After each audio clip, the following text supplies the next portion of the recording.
Nesta edição, você terá a oportunidade de fazer um passeio pela vida e obra do ceramista Antônio Cleófas. Suas peças, há anos, estão inseridas no mercado brasileiro de decoração e paisagismo.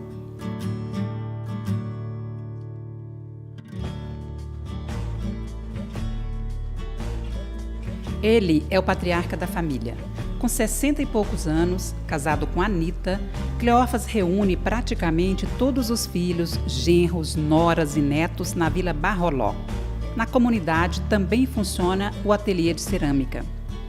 O nome Cleófas tem origem grega. Está citado na Bíblia, mas não foi essa a inspiração de seus pais. Ele nasceu com outro nome. Meu nome era Cláudio e ele achou que o nome Cláudio tinha uma significação que ele não gostava e ele mudou para Cleófas porque tinha um amigo da família, era João Cleófas, que era muito ligado, um político lá de Pernambuco, que era muito ligado à família, e ele resolveu mudar, e mudou. E eu fiquei, acho que até hoje deve ter gente que me chama de Cláudio.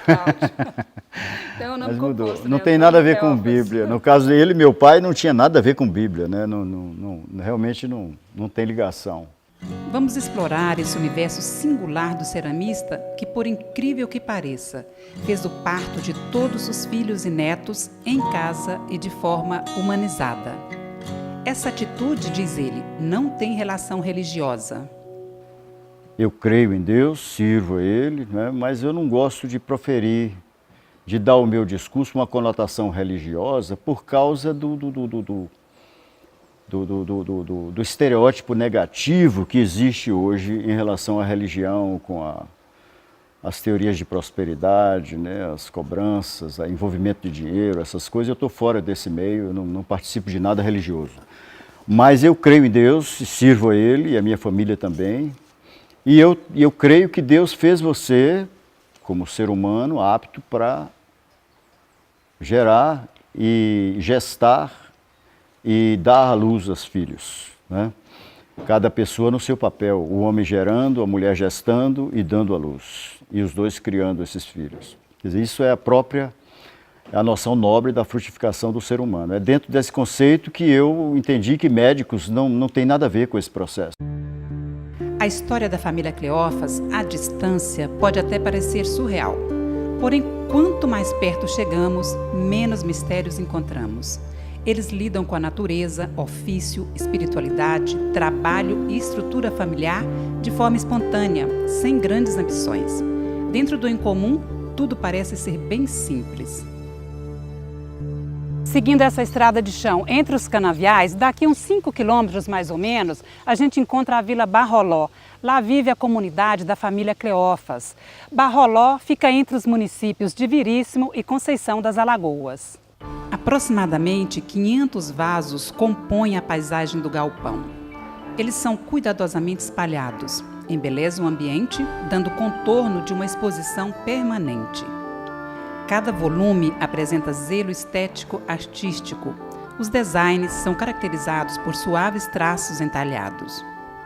Essa ideia do projeto Feito Barro Nossa Arte nasceu de uma retrospectiva da nossa própria decisão de morar aqui e de todos os fatores que influenciaram para isso. Então, essa instalação, especificamente, é do Pedro Bezerra, que é meu filho. Ele fez uma leitura dessa acomodação cultural dele, que vem da cidade de Uberaba, né, filho de um mineiro meio nordestino, com costumes totalmente controversos à própria cidade de Uberaba, e depois já um jovem formado se adequar a essa cultura do cerrado, que é do caipira, do morador.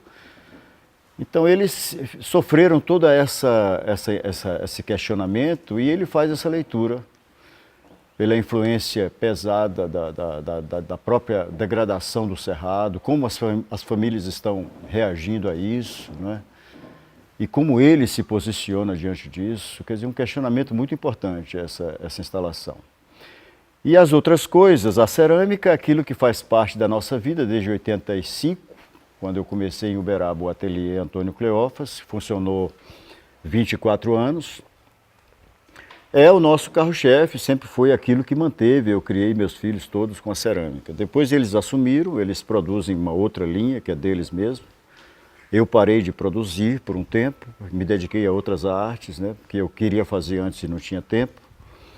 Agora estou retornando para fazer peças esculturais e vasos artísticos, essa coisa. E então aquela produção que está lá já é a primeira leva, embora algumas tenham quebrado no forno, a maior parte está lá.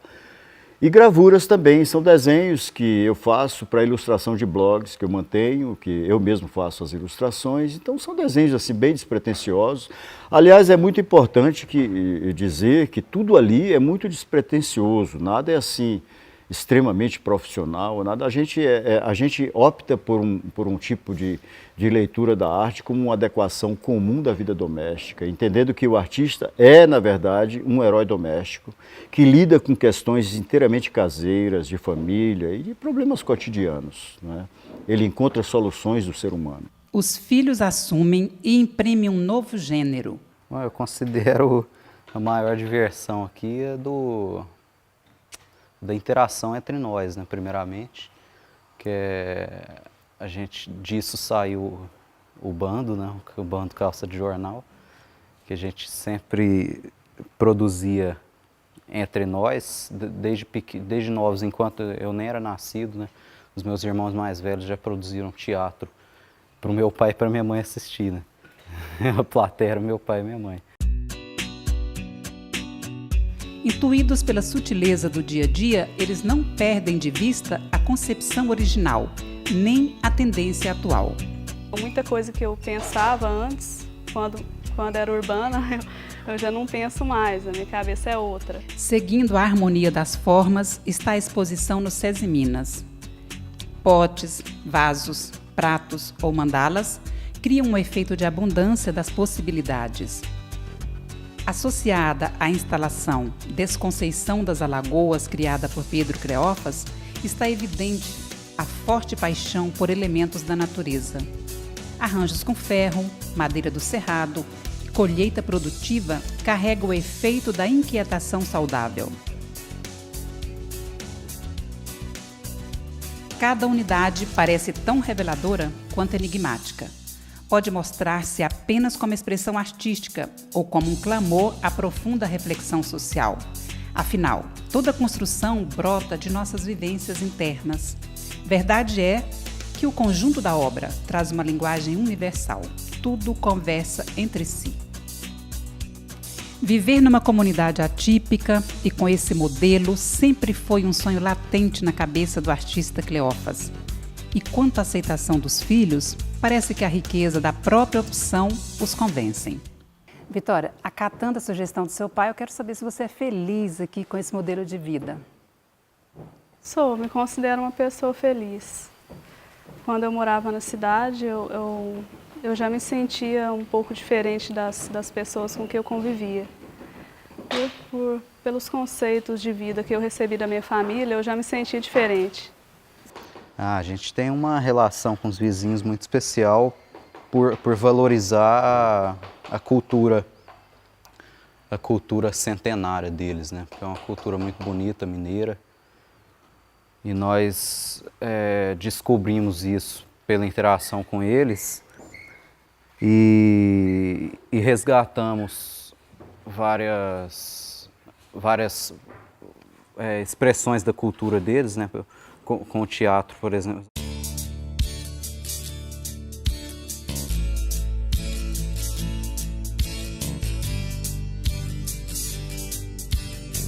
Então, retomando aqui essa questão produtiva e criativa da cerâmica, o primeiro passo, a primeira matéria-prima é o barro, né? É o barro. E de onde você extrai esse barro? De onde que ele vem? O nosso barro, ele é comprado de Monte Carmelo, aqui próximo. É um barro muito bom, de boa qualidade, ele já é processado numa estrutura de pesquisa, né, para produção de telhas. Então a gente pega esse barro residual, que é aquelas telhas cruas que quebram, antes de queimar, eles vão ajuntando no lugar, a gente aproveita esse residual.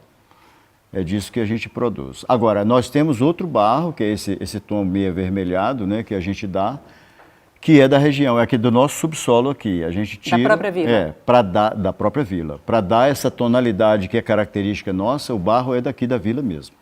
Você trabalha com 2 tipos de barro, então? Na verdade, eu uso 3. 3? Tem um outro barro, que é o mais claro, que a gente né? pega da região aqui, mas é um pouco mais distante, é aqui do município de Conceição das Alagoas. Me chama a atenção esse aí, esse mais claro, até na hora que você está construindo, está processando ali a peça. Ele vem junto, na hora que você faz a peça, você já inclui esse barro mais claro? Ou é na hora do forno? Não, a gente faz a peça, modela ela no barro estrutural, que é esse barro de Monte Carmelo, né? Depois a gente, num ponto determinado, de acordo com o acabamento que você quer, pode ser ele antes de secar completamente ou depois de secar, você vai aplicar o barro ou o vermelho, que é nosso aqui, ou o branco, que é esse de Conceição. Quais são as etapas, Croft, nesses processos aí? Você começa com esse barro que vem lá de Monte Carmelo e você armazena ele aqui, deve vir em grande quantidade, porque vocês produzem bastante, né? Como você está acompanhando aqui atrás e ao redor de nós, a quantidade de peças que tem aqui. Depois disso, vocês começam a retirar aquele barro, trabalhar com as mãos e qual que é a outra etapa? Porque tem aqui também que você vai colocando... Tem um cobertorzinho por cima das peças, né? Que já foram... para não secar, porque vai dar o acabamento ainda. Na verdade, o processo se inicia no caminhão quando ele chega, né? O caminhão despeja o barro, você vai molhar ele para poder curar e curtir, para ele adquirir elasticidade. Depois você joga ele numa máquina, que é a maromba que nós temos ali, que é onde mistura para ele adquirir plasticidade. Quando ele está no ponto certo, aí você tira aquelas placas de trabalho e monta as peças. No caso desse trabalho menor, as placas mais finas, se for maior, as placas mais grossas, aí você monta a peça, depois você passa para outro setor e aí os meninos se dividem entre eles aí, aqueles que vão dar o acabamento, alguns desenham, os outros... Aí tem um alisamento que você faz com plástico, né, para poder dar aquele brilho suave na peça. Alguns vão dar esse acabamento, depois tem aqueles que armazenam, tem aquele que queima, que vai botar dentro do forno, que vai queimar o forno. E tem aquele que trabalha mais entregando também, que tem contatos mais com o cliente e vai levar as peças, essa coisa. A turma é bem dividida aí. Então agora tem esse processo de mudança, é quase que um rito de passagem. Você vai voltar a ter uma peça, pelo que eu estou entendendo, muito mais artisticamente falando, sim, claro, sem perder esse viés da arte, né, que é mesmo da família Cleófas no trabalho ou na atividade, não posso nem chamar de um trabalho, né, porque é tão prazeroso, né? E você entra numa outra linha e tem a linha de sucessão aí dos filhos que está assumindo essa linha comercial de produção? Olha, você tocou no ponto que eu acho que não tem como, para responder a sua pergunta, eu preciso comentar. Quando você diz que você não pode chamar de trabalho porque é prazeroso, você entrou num ponto de conflito, de questionamento muito profundo em relação ao nosso trabalho. O que nós estamos entendendo, o que nós temos descoberto para nossas vidas é exatamente isso, que o trabalho, ele não é aquilo que você faz e vende, o trabalho é aquilo que você produz porque você vive. As coisas que você faz por prazer simplesmente são o verdadeiro trabalho. Agora, existe essa parte do trabalho que é aquilo que você comercializa. Podemos quase dizer que é um trabalho servil, que você faz para atender por uma necessidade urgente de alimentação e vestuário. Mas trabalho, no conceito nobre dele para nós, é a nossa vida. Então, o meu desenho, o meu texto, a minha música, o meu quadro, a minha própria vivência, o meu discurso, tudo é trabalho. É o produto, é como se fosse o fruto do ser humano. Não é? O fruto da árvore que nasce sem um esforço físico exacerbado, mas naturalmente, pelo próprio ato dela existir, ela frutifica.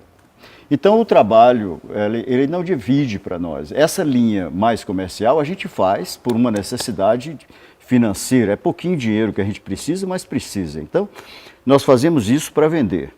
E a outra parte, inclusive nós temos essa prerrogativa aqui de trabalhar só uma parte do dia. Vamos dizer que se trabalha aí 4 horas no máximo. E o resto, as pessoas estão liberadas para se dedicarem às artes que ela queira fazer. Se é desenho, se é música, se é teatro, mas coisas que voltem para a arte, porque nós vemos uma ligação muito grande entre a vida e a própria produção artística, criativa do indivíduo, né? Isso tem sido bem legal, sabe? A gente tem achado nisso uma pega para a felicidade. Grupo reunido no Galpão Criativo moldam o barro. São muitas ideias. Após o encontro das mãos com o ponto ideal, a argila recebe outro nome: arte com simbolismos e conceitos. Aqui o barro está sendo amassado ou sovado como massa de pão, para ele adquirir elasticidade. Então, quanto mais ele é batido e descansa, ele adquire mais plasticidade. Essa máquina aqui chama maromba. Ela tem umas facas aqui dentro que cortam o barro e uma rosca sem fim que vai levando ele. Você volta, bate de novo, bate, descansa. Para mim trabalhar, para trabalhar com esculturas, eu prefiro passar ele várias vezes. Às vezes eu passo 3, 4 vezes, deixo dormir. De manhã eu venho e passo de novo, para ele ficar um barro bem processado, sabe? E a gente mistura várias coisas nele. Essa cor é natural do barro. Ele já vem processado lá, como você vê, ele já está misturado.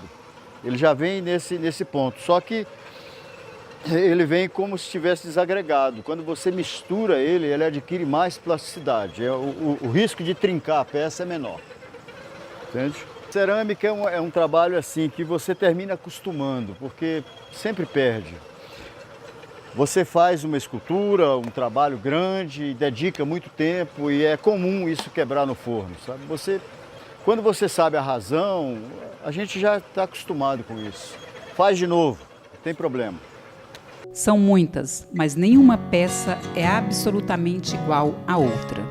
Esse é o forno que queima as peças. Aqui nós temos cerca de 1000 peças de tamanhos variados, né? Mas dentro do padrão que foi explicado pelo Cleófas, que é o padrão das peças menores. Uma das menores peças que nós temos aqui é essa xícara, porque além do trabalho que é feito para ornamentação, a Vila Barroló também produz utensílios domésticos, como xícara, copo, pratos. Agora eu não sei qual é a próxima etapa. Qual é, Cleófas? Depois que as peças estão aqui, o que acontece com o forno? Aqui agora vai ser fechado, a gente vai botar esses tijolos, né? Essas peças vão ser postas aqui desse jeito, ó, e vai até em cima. Depois barrela isso aqui com saibro, isola bem, fica com uma panela de pressão aí dentro.